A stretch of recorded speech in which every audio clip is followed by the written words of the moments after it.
What's up, everybody? We are back with part 2 of house hunting. Y'all excited to see what I chose? Real quick, before I make the big reveal, welcome back to the NoStoppingKev channel.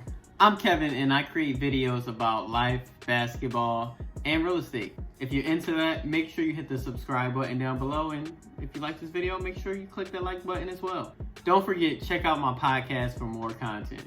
If you've been a part of my channel, thank you so much for rocking with me through this real estate series.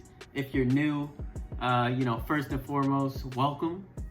Second, make sure you subscribe to the channel. And third, make sure you check out my Real Estate 101 playlist so that you can get caught up on all of my home renovation videos as well as house hunting part 1. All right, so last week, y'all saw my top 3 choices.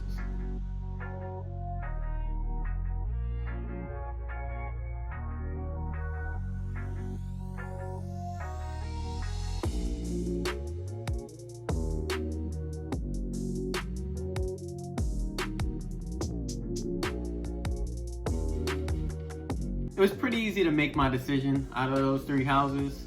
When you just kind of know, you just know. Like, you get that feeling and you just go with it. All right, the moment you've all been waiting for.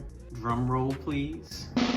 The house I chose was house number 3. The newly renovated property, 1+1 duplex, 1 bedroom, 1 bath on the bottom, 1 bed, 1 bath on top. I walked into the house, toured it, and I just was feeling it. Before I get into the next part, if there are any terms that, that are new to you that you have some questions about, drop me a comment down below. I'll be sure to respond to you. So step 1, once you find that property that you want to make an offer on, get your pre-approval letter from your lender.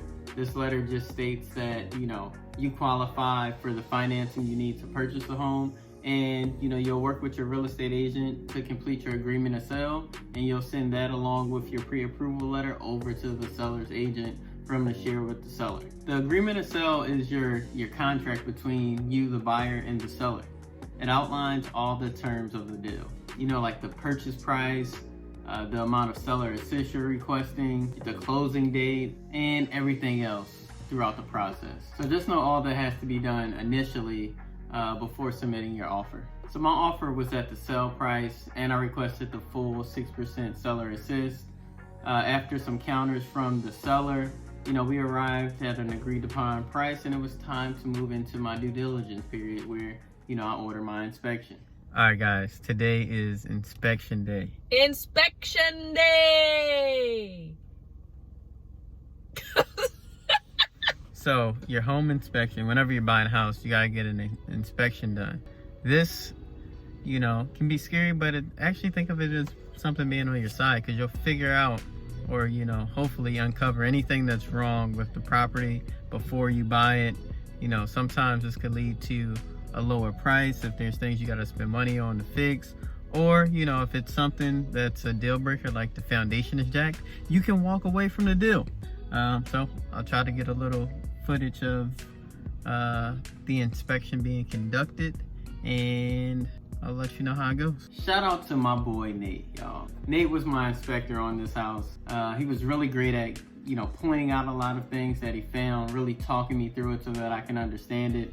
One reason I love home inspections is because you learn a lot about properties in general, as well as things to look for. So standing here, your support beams for your deck are only nailed in.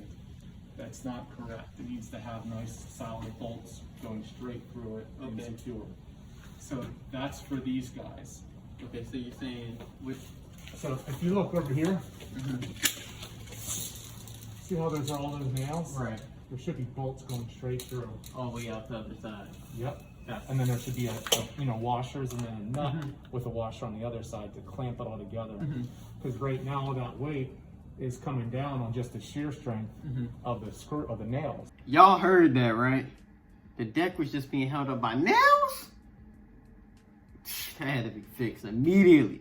The other thing is at the base here, I don't know how that's secured because I can't see underneath of it, and there's no riser. There's usually the riser. Pause. Y'all see that space in between the 2 pieces of wood holding the deck up? And how in some places there's the space and others there's not? And the wood was like turning. This side up about 3/4 of an inch. Keeps it off the ground, keeps it from rotting, keeps it from getting wet. As you can see, the moisture is soaking right up the wood lip. I mean, this one's 2 feet up it. So that'll cause it to deteriorate a lot faster than you want it to. I told y'all, inspections can be scary, but they're necessary. So Nate was basically explaining to me that when you have a deck like this, there should be risers so that the wood is actually elevated off the ground. So when it rains and snows, the wood isn't absorbing the moisture, because over time that deteriorates your wood, you know, and that just compromises your deck. So yeah, Nate also pointed out how like underneath the deck, it wasn't completely sealed properly, so water could actually potentially creep into the house. So moving inside the house, there wasn't any other, you know, huge major issues until we got to the basement. As a reminder, this is what the basement looks like. I was hoping that they would finish it, but it looks like they didn't. And like I said in my last video, it's a space I would want to redo rather quickly, not only to have a decent sized living space down here since the upstairs unit doesn't really allow for that, but also put some laundry units down here as well. All the dirt you see on the floor had turned to mud from the water after it rained. So yo, house hunting hack or pro tip, try to schedule your inspection around a day that it rains. Like either on a very rainy day or the next day after. When we got down there was water everywhere. You know, if it was a bright and sunny day, we probably wouldn't have seen it. We wouldn't have discovered this at all. We also saw that one of the heaters was 53 years old. Usually like the average life on heaters, to give you a little context, is like 15 to 20 years. This thing almost tripled that. So hats off for living a long life to this heater, I guess. So that needed to be addressed immediately as well, because we were approaching the winter months. So once I got my inspection report back, I completed my reply to the home inspection to send that over to the seller. And because I know the seller isn't going to want to fix everything, I'll list everything that's wrong with the property. You know, anchor that negotiation, because your seller likely will try to avoid fixing something. So lay it all out there in the beginning. So after reviewing the laundry list of almost 40 items that I was requesting to be repaired, the seller said he would fix them. He would fix all of them except addressing the 53-year-old heater situation. So I mean, he did say he was gonna fix the basement, the deck and all that. Take a guess at what you think I should do down in the comments below. Agree with the seller, let him fix everything except the heater, or walk away from the deal. I'll give you a second.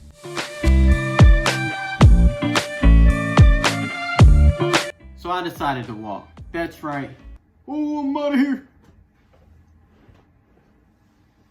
So the heater was one issue, but the big thing that didn't sit right with me was the water in the basement. And like, I just didn't trust the seller to have that properly addressed, because water can come in from anywhere and it's kind of hard to trace. And for it to be seeping in through a wall in the basement, that wasn't really a problem that I wanted to deal with. So you're fine when you're looking for properties to purchase. There's gonna be some things that you're willing to take on and others that you're just not having it.